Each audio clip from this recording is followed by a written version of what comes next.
By 1952, India had played 23 test matches with England, Australia and West Indies, but had never won a single match. So when the England team toured India for a 5-match test series, confidence wasn't at an all-time high.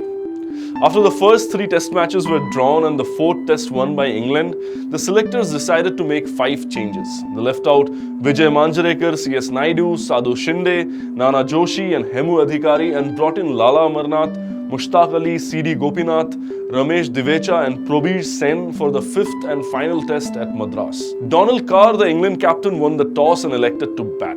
Dattu Phadke gave India the early breakthrough, but Dick Spooner and Tom Graveney added 68 before Vinu Mankad struck.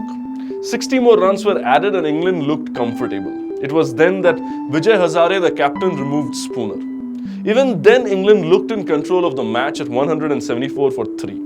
Mankad took 2 more wickets and England reached 224 for 5 at stumps, with Jack Robertson holding fort with a gritty performance. During the afternoon, news came in that King George VI had passed away and the next day was hastily declared a rest day.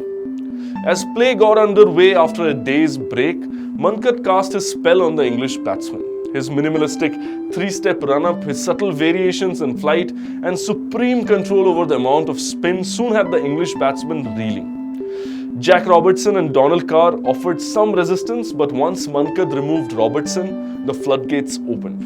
Mankad ran through the side and returned figures of 8 for 55. From 244 for 5, England were bowled out for 266.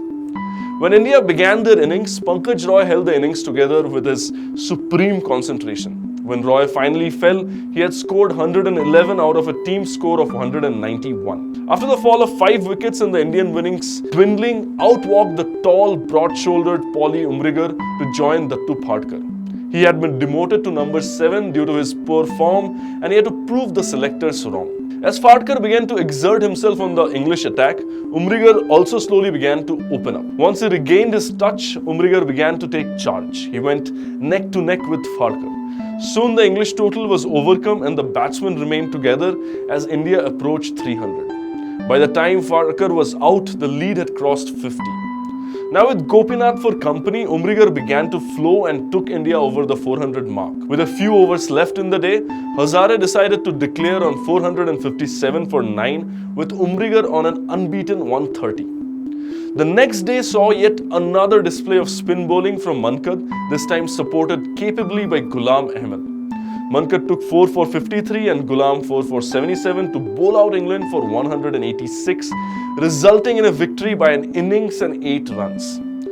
It was a historic moment. It had taken India 20 years to register their first victory and the 11 players realized they had pulled off something special. The spectators went berserk and gave the Indians a standing ovation. But there was no cash reward announced for the men who had created history. They had to be content with their match fees of Rs 250 each. I hope you like this video about the first ever test match win by India, and if you did, please smash a like and share it with your friends and family and keep watching Indian Cricket Highlights.